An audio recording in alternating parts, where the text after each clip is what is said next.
The Tipping Point with Mike Tipton is brought to you by Dubby.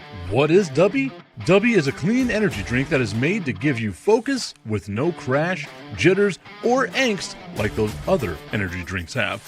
They also have no maltodextrin fillers and don't use artificial dyes. Dubby contains vitamins, amino acids, a nootropic, and 150 milligrams of caffeine.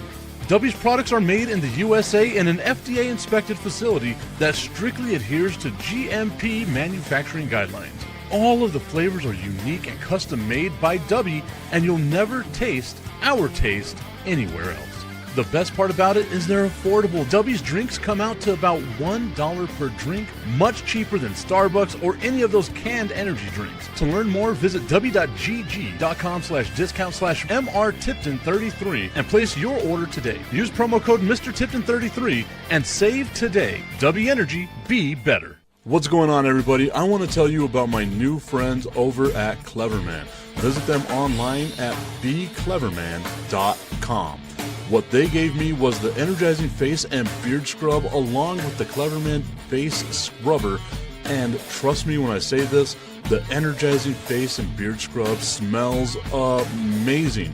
Combining it with the face scrubber, making sure that your boy was looking as good and sexy as possible, opened up a whole different sensation in my face that I haven't ever felt before. I felt so clean, so fresh, and so clean, like Outcast said, and it helped me feel like I was ready for my day. Make sure you visit them online at becleverman.com and follow them on Instagram at clevermannyc. The link is up in my bio if you want to check out all the amazing products they have. Visit them online, becleverman.com.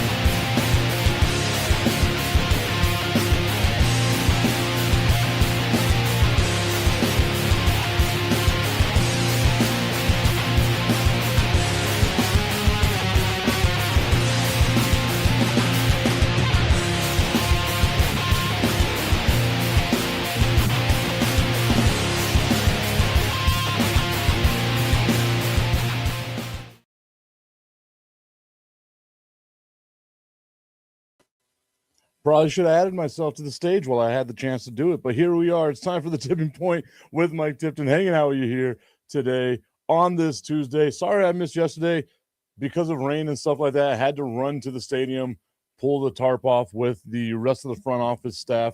The responsibilities that no one tells you you're going to have whenever you get a job with responsibilities. But I hope that everyone is having themselves a great day so far.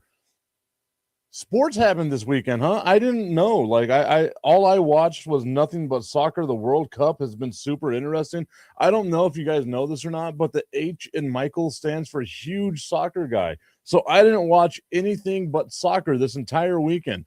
And it's also amazing that we still have the NBA finals coming up. We still have the Stanley Cup final coming up. I can't wait to see what the Spurs do with the Knicks, and I can't wait to see what the Vegas Golden Knights do with the Carolina Hurricane. It's nothing bad has happened to me just yet. It's not like I've had two teams lose a championship within 24 hours of each other. That didn't happen to me at all this weekend. I'm still looking forward to that. It was just a bad dream. It was a nightmare. I'm looking forward to what's going to happen as the NBA finals tip off tonight. Let's see how that goes. I can't wait to see what happens in game one. I legitimately was just befuddled. I know a lot of people are going to be like, Mike, you had said for a while, because I did, that the youth and inexperience of the San Antonio Spurs was going to come back and get them. And it did.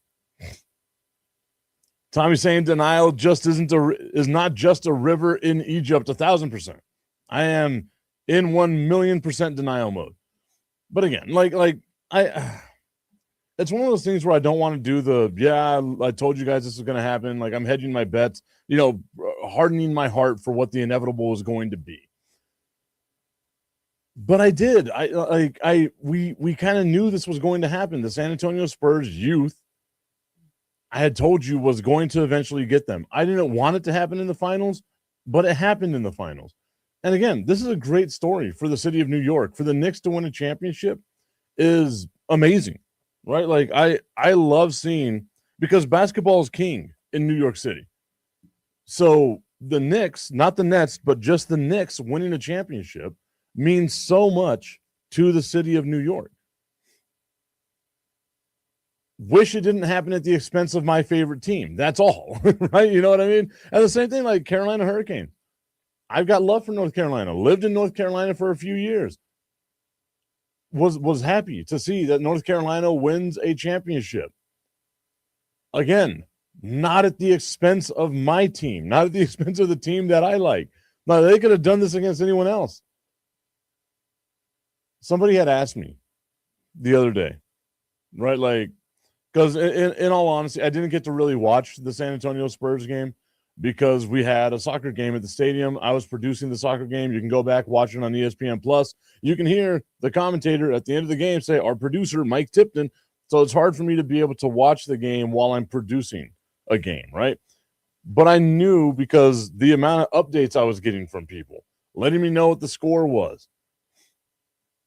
Also, don't do that to somebody. If they tell you that they want to watch the game later, like I muted all the alerts on my phone. I did all that. Like, I don't tell somebody.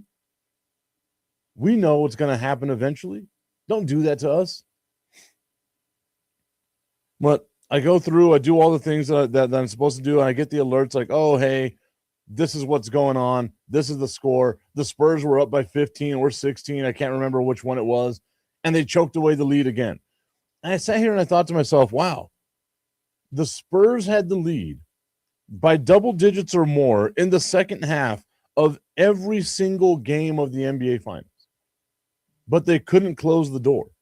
For whatever issue it was, they just couldn't close the door. It's because of youth, right? Like, again, dumb decision-making. De'Aaron Fox, you expected better from him. I get that he's become the scapegoat. Shouldn't have been the scapegoat, right? It takes a whole team effort to blow leads like that. It's not just De'Aaron Fox's fault. Someone was like, and I'm sure I haven't heard from Augustine yet, but if Augustine joins in, he's going to be like, oh, Wemby needs to step up.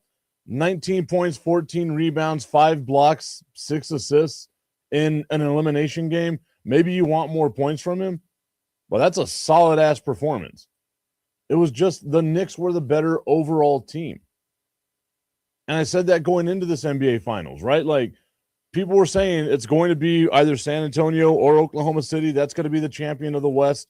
No, the Knicks were really good. The Cavs, I thought, were really good. And the Knicks absolutely destroyed them. The funniest thing about it is in the first round of the playoffs, the Atlanta Hawks got 2 wins over the New York Knicks, and then they lost a single game after that. They were really damn good. Really damn good. Tommy's saying Wemby wasn't clutch in some moments. Oh, I agree 100%. I agree 1,000% on that one. Like, there were some missed free throws there, but again,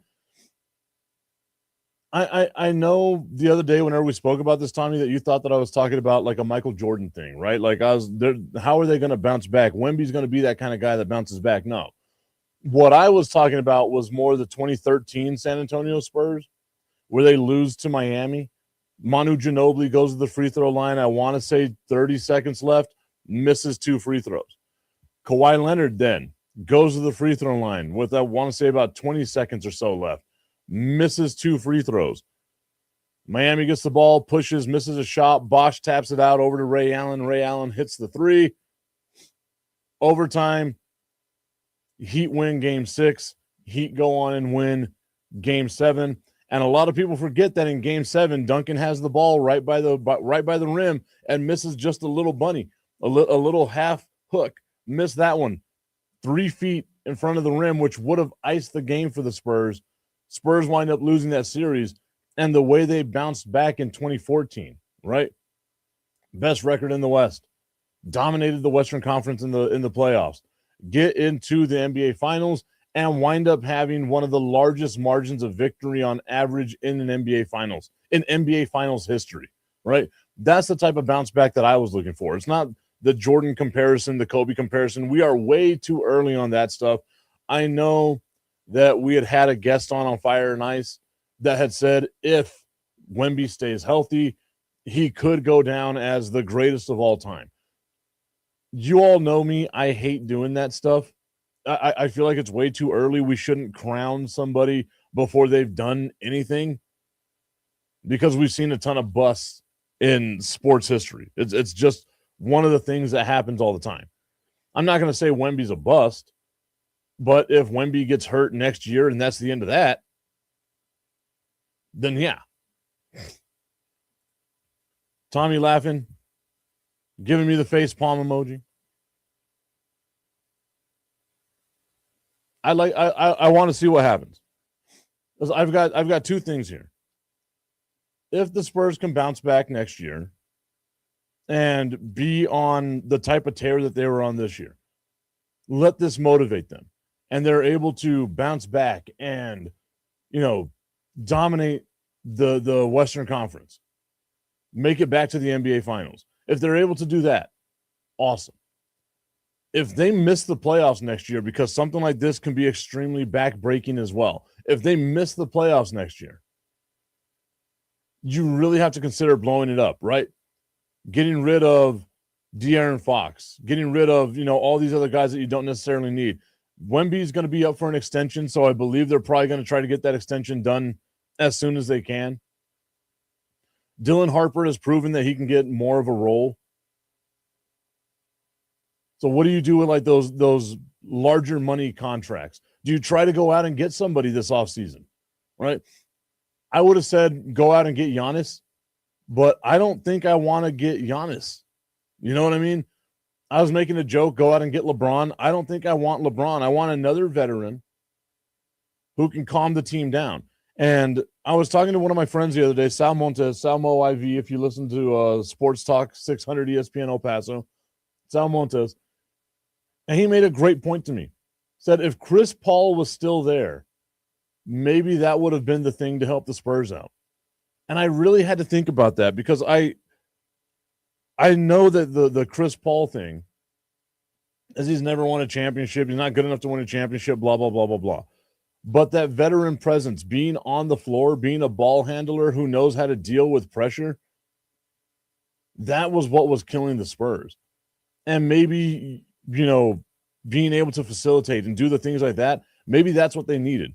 I didn't want the Spurs to move on from Chris Paul this year. I understood why they did, but I really wanted them to keep him simply for that veteran presence. I like Harrison Barnes. Couldn't care less about Mason Plumlee or Bismack Biyombo or Kelly Olynyk, right? Like I don't care about those guys. Yes, you get depth along the front court, cool, but you wanted somebody there. It felt like they needed somebody there to help keep the ship right. And again, I don't want to take anything away from the Knicks. The Knicks were the best team in the playoffs by far. You lost 3 total games in the playoffs. You would not have been eliminated in any round of the playoffs with all your losses combined. Like they dominated this playoff. But there's a lot of what ifs if you're a San Antonio Spurs fan. And I hate living in the world of what if. Y'all know that about me. I hate it. I hate it. I hate it. I hate it. But we got to see what happens next year. How do they bounce back next year? Somebody asked me whenever the game was over, one of my staff.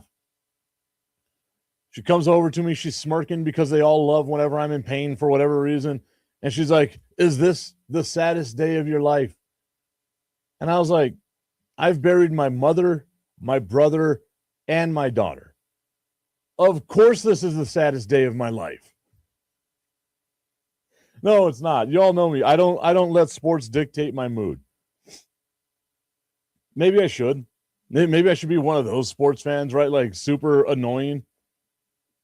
But no, I don't play the game, right? Well, I don't play for the team. I don't have an impact on the outcome. I wasn't in the arena. I wasn't in any of that stuff, right? Like I'm just some dude who likes a basketball team. That basketball team lost.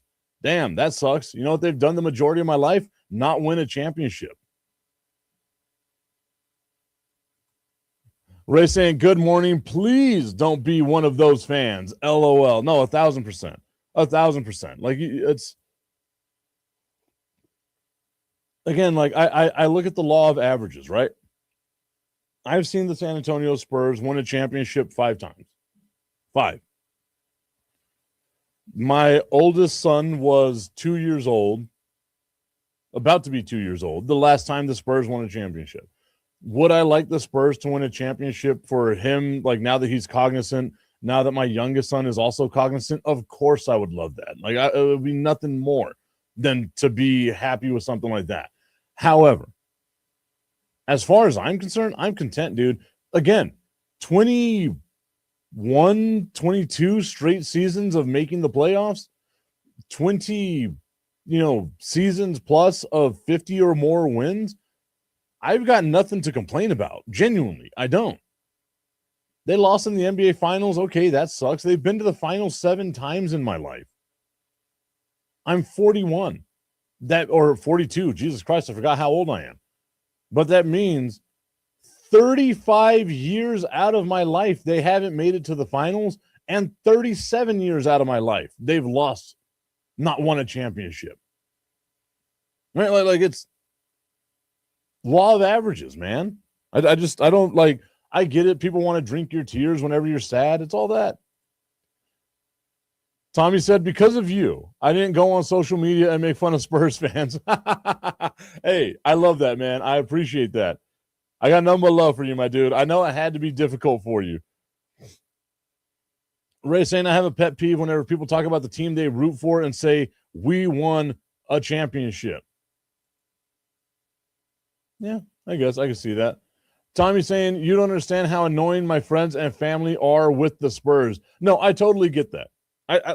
Again, man, I totally get that. I understand fandom. I think I say it sometimes too, like whenever I say it, I mean it like as fans, right? Like there's nothing wrong with the we part of the team, right? Like they own the team or play for them, haha, is what Ray says. The Ray anti-sports jargon, I guess, is what it would be. I say we. I don't find anything wrong with that because you are emotionally invested in the product, right? Like, again, the psychological aspect of the way that sports is.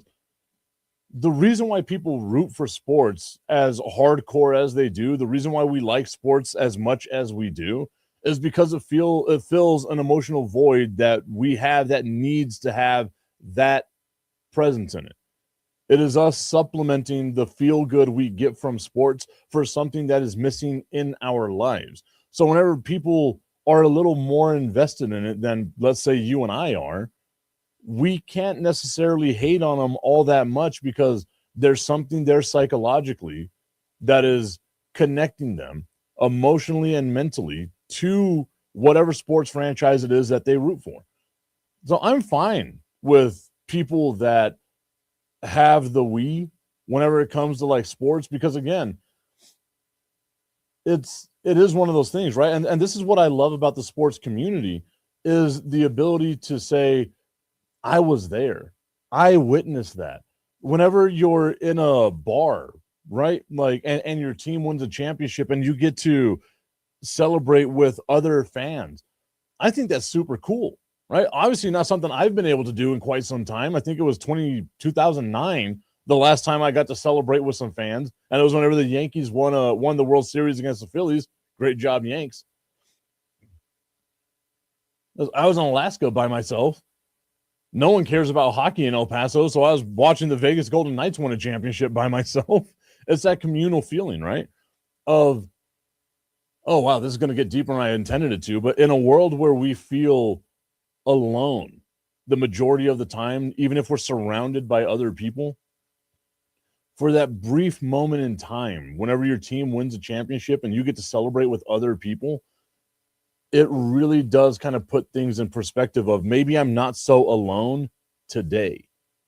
And ultimately, that's the best part about what sports fandom is. And then on the flip side of that, you lose, right? Like you go through the toughest time watching your team lose. you have a community of people there that are going through it with you. You're not going through it alone, right?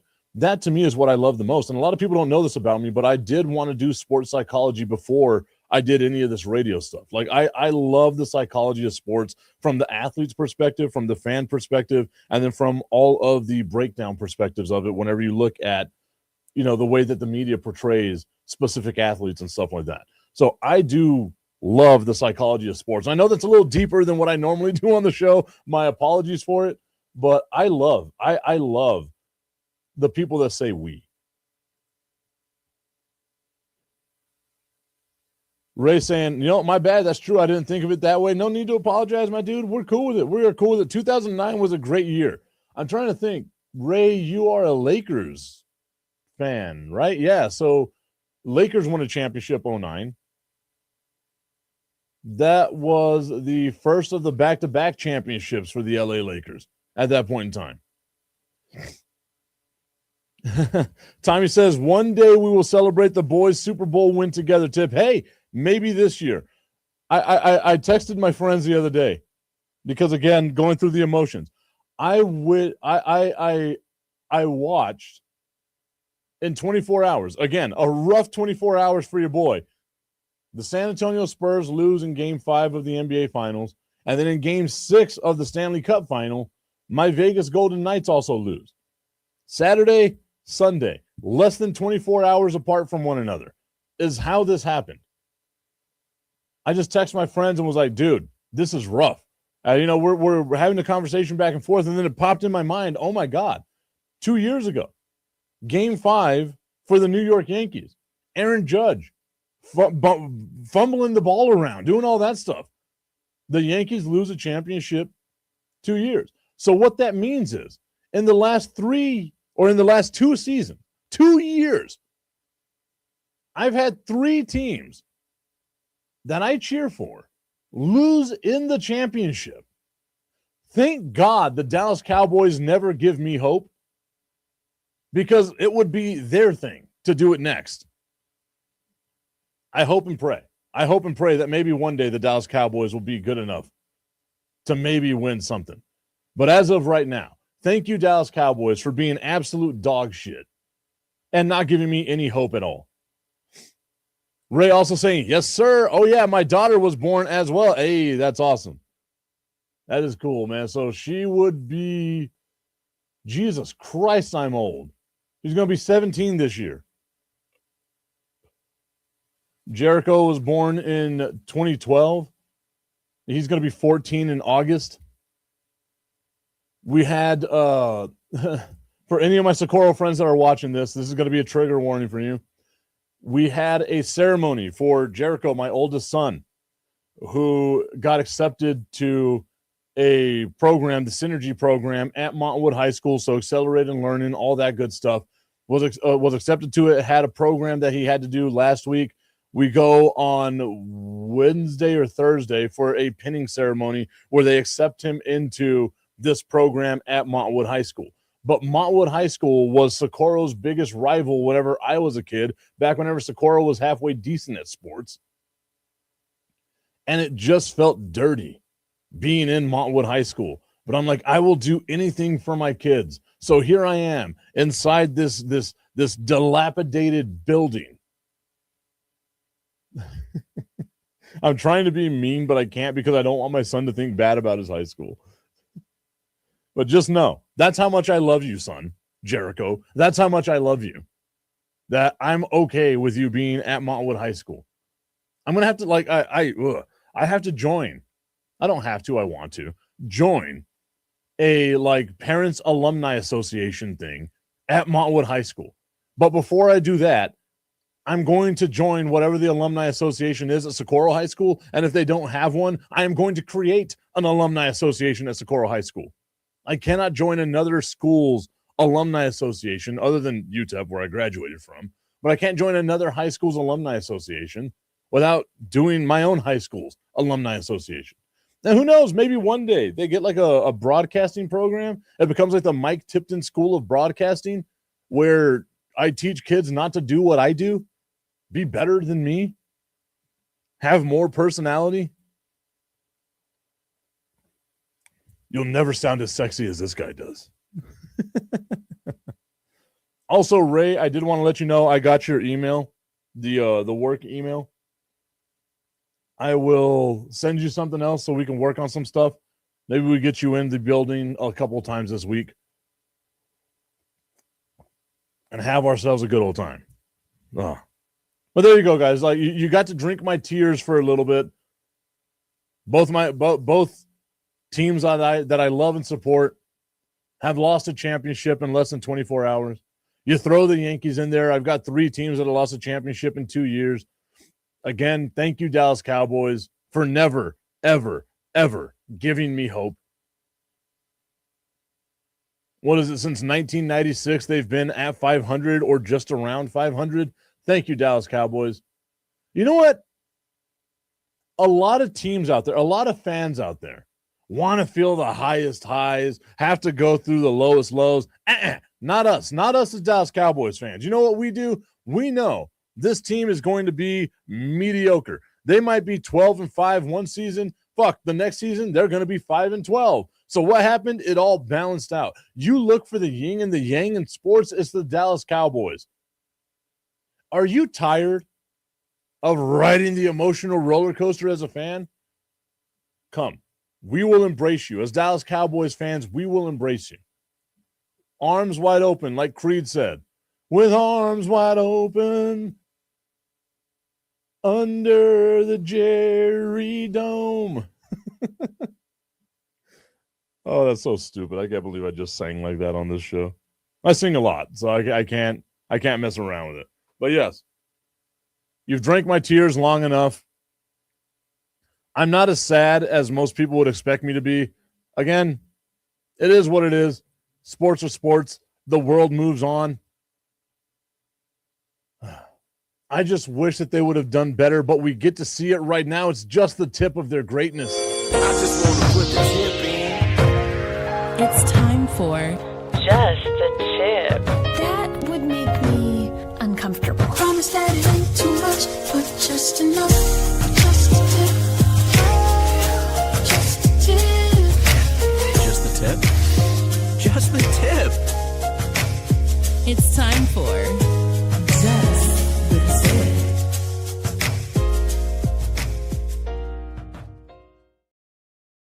Just the Tip is brought to you by our friends over at www.myhappynuts.com. Guys, the summer is here. It's nasty. It's sticky outside.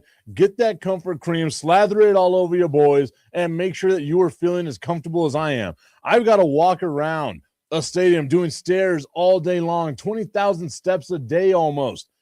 And I am comfortable the entire time. You know why? Because of www.myhappynuts.com. Use promo code Mike Tipton at checkout. Save on all of your male grooming needs. Augustine says, thank goodness for headphones at the office. Augustine, I am glad that you got those headphones at the office. I am also glad that maybe the Brendan Sorsby saga is finally over and we can actually just get back to the normal stuff that we can have. In a surprising twist, Texas Tech quarterback Brendan Sorsby now intends to enter the NFL supplemental draft ahead of the 2026 season, according to ESPN's Pete Thamel. Sorsby admitted to placing bets on a variety of sports and completed inpatient rehab for a gambling addiction. The NCAA has denied his request for reinstatement in May, but a Texas judge granted him a temporary injunction earlier this June, making him eligible for the 2026 college football season. But amid a Big 12 lawsuit against Texas Tech and backlash around his eligibility, Sorsby ultimately opted to head to the NFL. The NFL hasn't had a supplemental draft since 2023, and no one has been selected in one since 2019, when the Cardinals picked safety Jalen Thompson with a fifth-round bid. The last quarterback to enter the supplemental draft was Terrell Pryor, who was a third-round bid in 2011 for the Raiders. The league still needs to approve Sorsby's application for there to be a 2026 supplemental draft, which would take place sometime later this summer.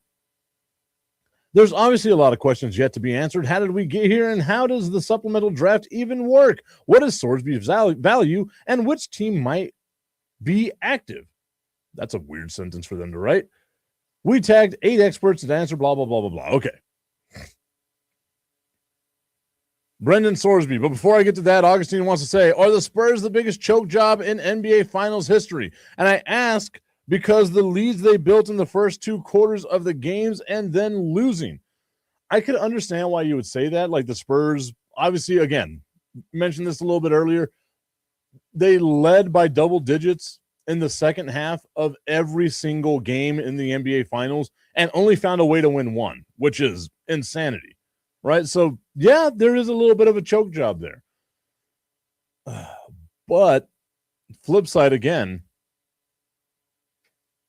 the Miami Heat, that first season with LeBron James, Dwayne Wade, Chris Bosh, steamrolling through the Eastern Conference, steamrolling through the Eastern Conference Finals, getting to the NBA Finals and just getting dominated by Dirk Nowitzki. That's a team that because again, like maybe I think of things a little bit different, right? Maybe I look at it from a different perspective. The Spurs are super young. I kind of expected them to not know how to close games out, right? I said it all playoffs long. I expected this to happen eventually. I just didn't want it to be as public as what, like, this happens in the Western Conference Final. Everyone's like, whatever. Happens in the NBA Final, woof, dude. And of course, you deserve it. You did choke. Not saying they did not choke. They choked. Someone get them some water. They choked. But whenever you have all the level of expectation that the Miami Heat had, that's got to be on there, man. I think about that 04 Lakers team, the last Shaq and Kobe team that had Karl Malone, that had Gary Payton on it, that was just stacked up with Hall of Famers that wound up just getting beat down by the Detroit Pistons. That one I think of as like a huge choke job because, again, with the entire season. Then you've got to look at also 2016, right?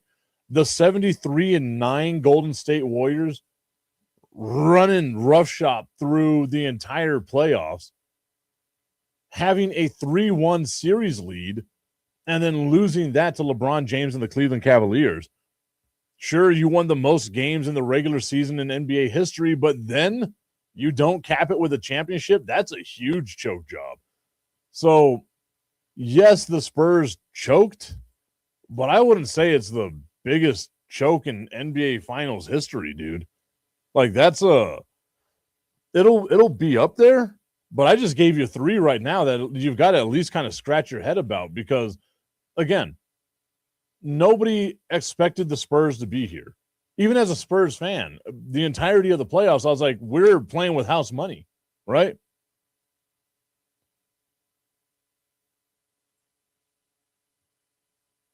I mean, you were talking about, like, I thought you were just talking about NBA Finals. That's my bad. My bad. Augustine says, I think the biggest choke job in history is my Patriots, a chance to go undefeated. Then the Super Bowl comes, LOL. I guess if we're looking all time, yeah, the Patriots have to be on there. The Falcons have to be on there against the Patriots. Look at that. The Patriots being on both sides of the coin here. The 04 Yankees, we always got to bring up that 04 Yankees team. 3-0 against the Red Sox in the ALCS. Well, I guess that's not a final, though. I was thinking about the Cubs, too, like the Bartman Cubs. But that's not a final. That's not a championship.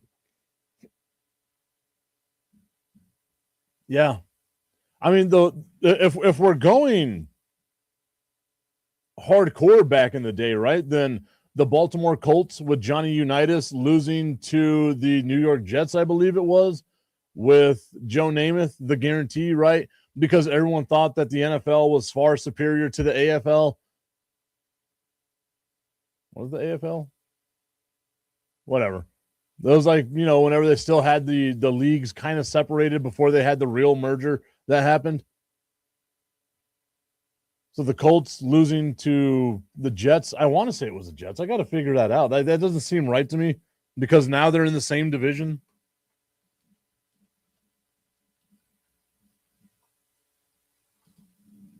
It was the Baltimore Colts. Look at me. in 1969. I'm sure there's got to be like a Celtics Lakers thing on here as well from like way back in the way back.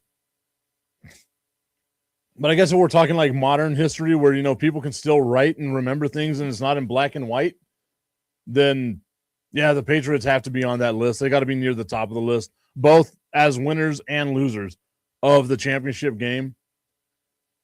And again, like I know it sounds like I'm trying to defend the Spurs whenever I say I don't think it's a huge choke job. Don't get me wrong, it is an absolute choke job. But I feel like I'm just trying to go through like the pantheon of you know, NBA Finals lore. Maybe it's top 5. It's got to be on the top 5. But I feel like we've always had like some teams that have been really damn good that just haven't won a championship. The Miami Heat, again, like that Heat losing to the Dallas Mavericks one is always going to stick out to me. The Lakers losing to the Pistons is always going to stick out to me.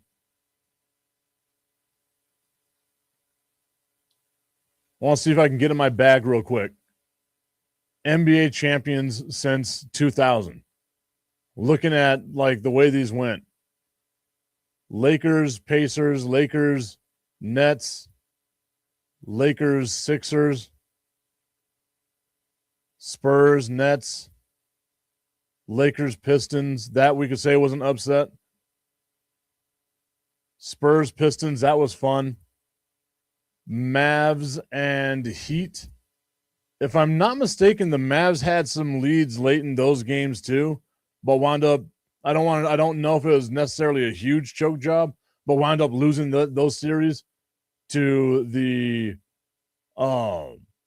Heat. That was the Heat's first championship, Shaq and Dwayne Wade. 07, the Spurs and the Cavs outmatched 1,000%. 08, the Celtics and was it the Lakers? Did the Lakers make 3 straight NBA finals? I want to say it was the Celtics and the Lakers. That was fun. Then again, the Lakers and the Magic. The Lakers and the Celtics again. Mavs and Heat. Heat, Thunder, Heat, Spurs. Heat, Spurs. Was 15 the Warriors? 15 was the Warriors. Who did they beat? Because it had to be a really weak Eastern Conference.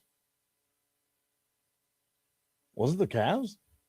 Did they beat the Cavs? Like, I know they played the Cavs a lot in the NBA Finals. I had to think about that one. I know 16 is definitely the Cavs and the Warriors. 17 might also be the Cavs and the Warriors now that I'm thinking about it. But I feel like 18 was also the Cavs and the Warriors. I know they only played each other 3 times.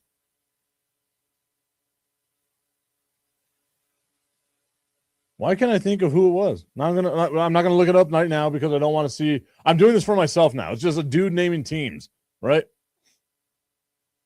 19 was the Warriors and the Raptors. The Raptors won that one.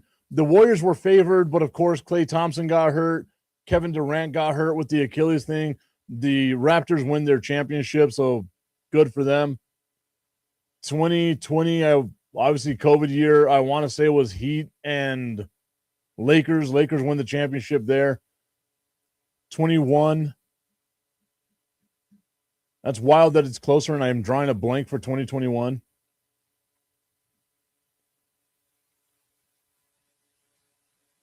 Is that the Bucks year? That is the Bucks year. Wow. Yeah. Because the Warriors win again in 22.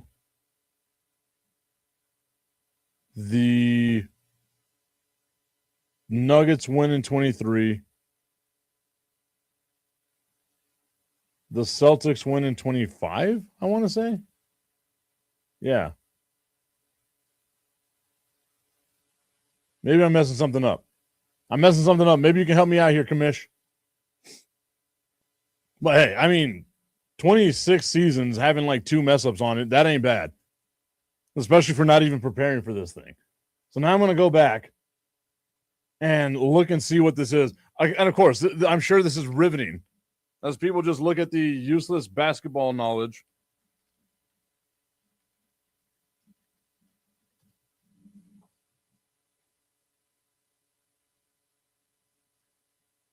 That I have.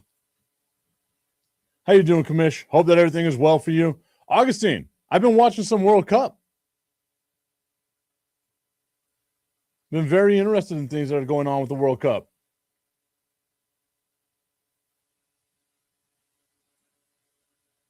Oh, that is right. So it is Celtics, Thunder, and now Knicks. Hey, so 21 was Milwaukee. Look at me. Look at me. So who was it in 15? Holy shit, it was the Cavaliers. So it was the Warriors and the Cavaliers 4 straight years. Again, impressive that LeBron James has been to the NBA Finals as many times as he's been. But the amount of times that LeBron James has lost in the NBA Finals is utterly ridiculous. And the fact that he was in 8 straight NBA Finals is equally as ridiculous. Ray saying that Spain game was crazy. Tommy saying, I'm not watching any soccer. I will refuse to watch soccer. I will not. The world's game, not my game. Not my game. The commission LBJ does have a lot of silver medals. Yeah, he does, man. Like, that's what I wanted to look at right now. So the amount of times that he's lost. The Spurs, the Mavs, the Spurs again, the Warriors, the Warriors, the Warriors. So he's 1-4, lost 6. And again, not shitting on him. It takes a lot because we know he carried the corpse of some teams to some NBA finals. Right, like that 07 NBA finals where it was the overmatched Cavaliers versus the Spurs. Again, the Spurs juggernaut in their prime at that time. Damn, that was a long prime. The Spurs juggernaut. The commission, not a resume that says GOAT. I think I might have an argument for you.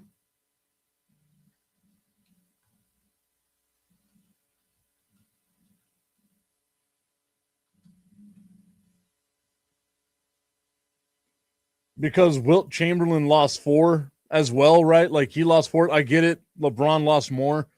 But Wilt was considered a GOAT and lost a lot of NBA finals. Overall record in the NBA finals is 16-19 for his games. Augustine saying LeBron will never be the GOAT. He is the GOAT of that generation, right? And again, like I hate this conversation because I'm the one who started it, clearly. I shouldn't have. I should have seen where this was going. June-ass radio topic is what this is.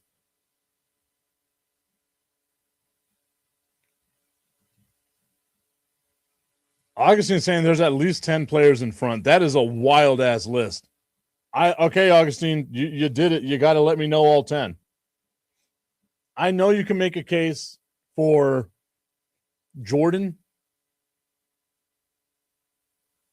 Maybe you make a case for Kobe.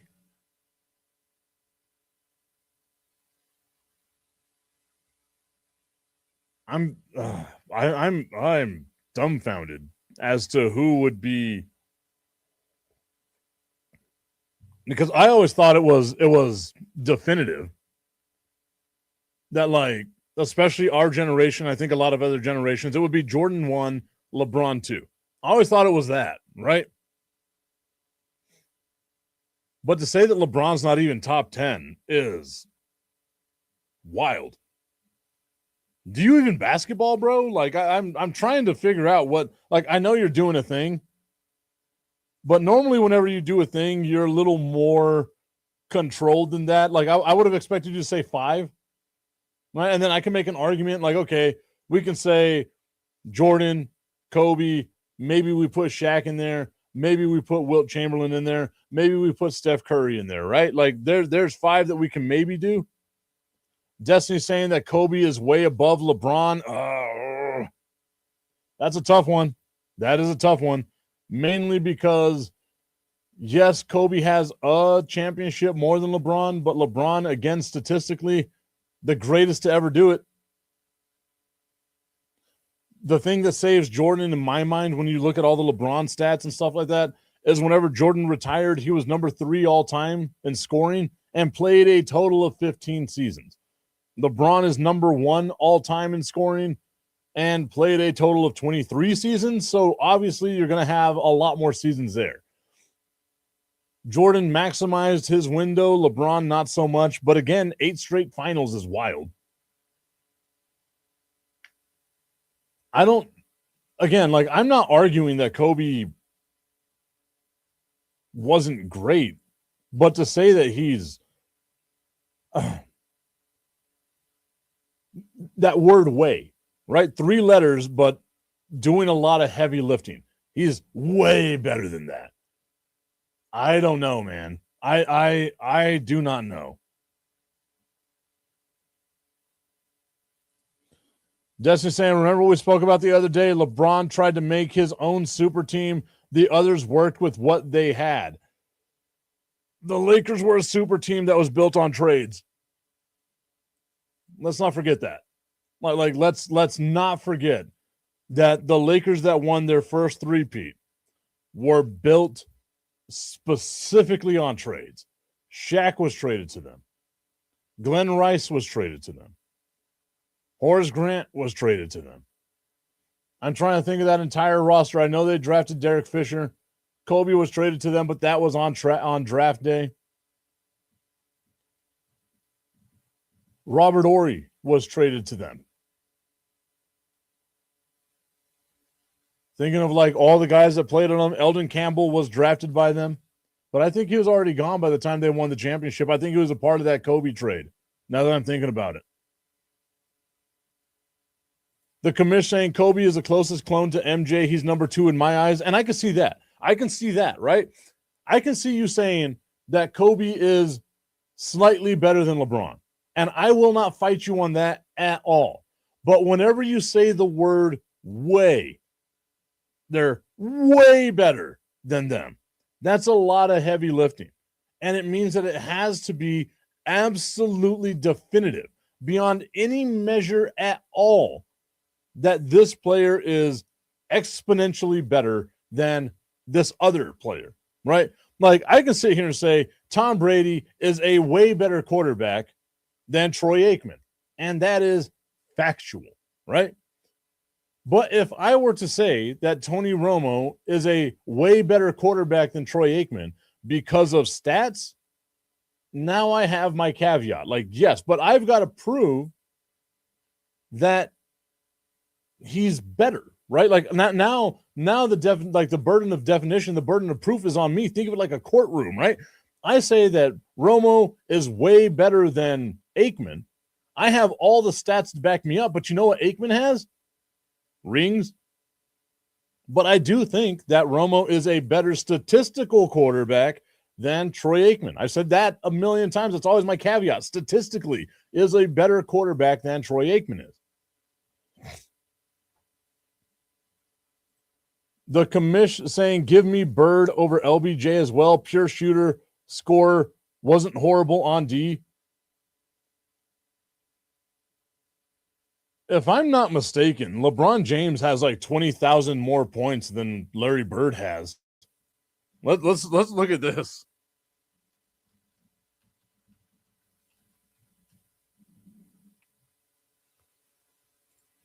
I am. I love whenever I have like ad blocker on my internet browser. And every time I go to like Basketball Reference or NFL Reference, it's like, do you want to continue without supporting us? And it's like, yes, of course I do. Okay, so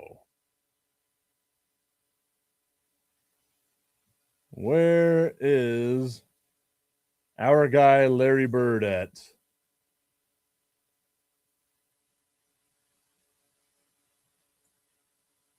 Larry Bird is number 45 all time with 21,791 career points.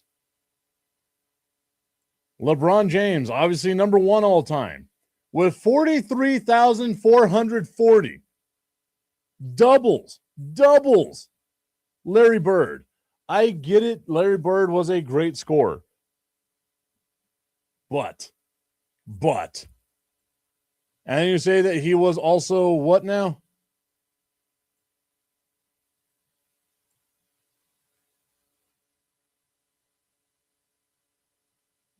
And then, like, you got to look at LeBron on the other lists because he's close to the top of the rebounding lists and close to the top of the assist list, right? Like, again, let's not take anything away from what LeBron James has done. LeBron James is great, guys.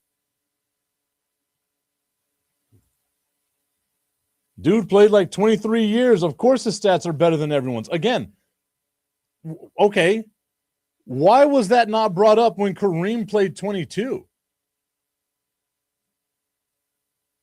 Kareem played 22 years. His numbers were so great, but everyone's like, oh my God, Kareem was great. Again, I will make the argument that Kareem was great as well, right? Like that's indisputable.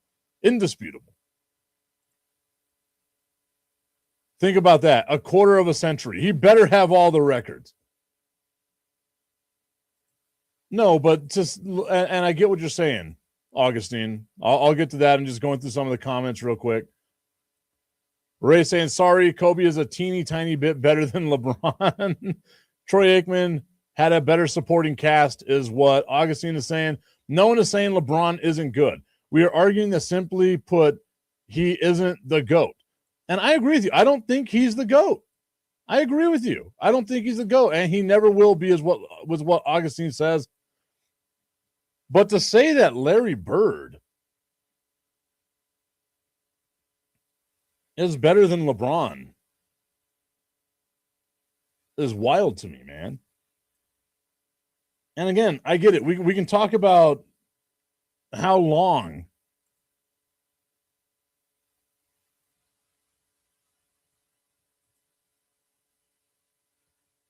Tommy's saying LeBron James is overrated. No one is calling Kareem the GOAT. A lot of, oh my God, my dude. Again, this is all very, very biased here because it was Jordan trying to surpass Kareem Abdul-Jabbar as the greatest of all time because Kareem surpassed Wilt Chamberlain as the greatest of all time because of the amount of MVPs that he won, the amount of titles that he won, Kareem being the scoring champion of all time as he passed Wilt Chamberlain. Right? Like, I am befuddled at all this. Like how quickly we just get a recency bias on things. Kareem Abdul-Jabbar is, without a shadow of a doubt, one of the greatest of all time. And he was called the greatest of all time for the longest time until Jordan took that mantle from him. And again, I'm not arguing that LeBron James is the greatest player of all time. But to say that he's not in your top 5 is just, you don't know ball. Like very few people would even put Larry Bird as a top 10 all-time NBA player now. I know that sounds like sacrilege to a lot of people, but there have been so many people that have come through the NBA now that are better than what Larry Bird could have ever thought he could have been, right? Because again, not in any particular order, and maybe again, I've got to get this list actually going, but you've got Jordan, you've got Kobe, you've got Shaq, you've got Wilt Chamberlain, you've got Magic Johnson, you've got Steph Curry, who you've got to put in there. You've got Nikola Jokic, who you have to put in there. If you're not putting Jokic in this top 10, you do not know basketball. Like, there's so many other names. And to say that LeBron is on the outside looking in because of Larry Bird is absurd. Exactly, Tommy. I'm with you on that one. At the time, he was the GOAT. Now it's MJ. I think we all agree. Jordan is the GOAT. But again, to say that LeBron James isn't a top 10 player all time, again, you don't know ball. But have they done what Bird has done? What did Bird do? You talk about super teams. Were the Celtics not a super team? Maybe they drafted a couple of guys, but they also had to make trades. Robert Parrish wasn't drafted as a Celtic. Kevin McHale was. Dennis Johnson wasn't drafted as a Celtic. Danny Ainge wasn't drafted as a Celtic. Bill Walton wasn't drafted as a Celtic. There's a lot of guys on those Celtics championship teams from back in the day, in the 80s, that were traded to the Celtics, right? A lot of teams are built that way. Like if you look at a team that might have drafted a lot of guys and won championships in the 80s, it was the Lakers, right? Drafted Worthy, drafted Rambis, drafted Magic, drafted Michael Cooper. I'm trying to think of like all the other people that were on that team. I know they traded for Kareem. But I mean, there's always been trades and super teams being built. Always in the history of the game, right? We look at the 91 to 93 Bulls with rose-colored lenses because we say, oh, that team did it right. Like they built this team from the ground up. Yes. They drafted Jordan. They drafted Pippen. They drafted Horace Grant. They traded for John Paxson. They traded for Bill Cartwright. 40% of their starting roster was traded for. Trades happen. That's how teams are able to sustain and do those things. Ashley saying, Tip over here spitting rhymes. Now I got to figure out what rhyme I was spitting. Honestly, the more years that LeBron puts in, the least I'm impressed I get with his number. Sorry, not sorry. I agree. I like now it's just like stat padding, right? But again, there hasn't been a huge drop-off in production from LeBron James. Yes, Pippen was part of it, but again, like I'm not saying draft day trades to me aren't real trades. We're talking about like other things. Right? You still have to go through and draft that player. You still have to go through and do whatever it is that you got to do because you think that player on draft day is going to do something for your team. That's why I said, like, the Lakers, yes, they traded for Kobe on draft day, but he was a Laker his entire career. Well, the 10 minutes that he was a Charlotte Hornet, we should all be like, oh, no, Kobe, not a lifelong Laker. He was a Laker.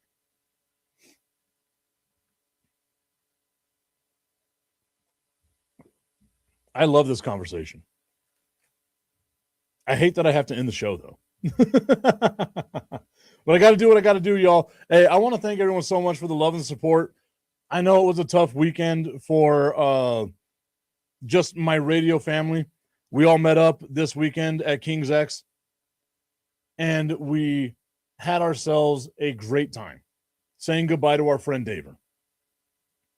And as difficult as it was just awesome to hear some of the amazing stories about that guy, the amazing life that he lived.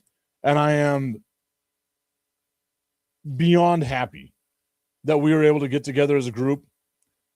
I hate that it took something like this for us to get together as a group, but I hope that the next time we do it, it isn't because of something tragic, and we just do it because that's what you should do. Tommy's saying they traded for role players, not superstars. Well, that's because free agency wasn't a thing.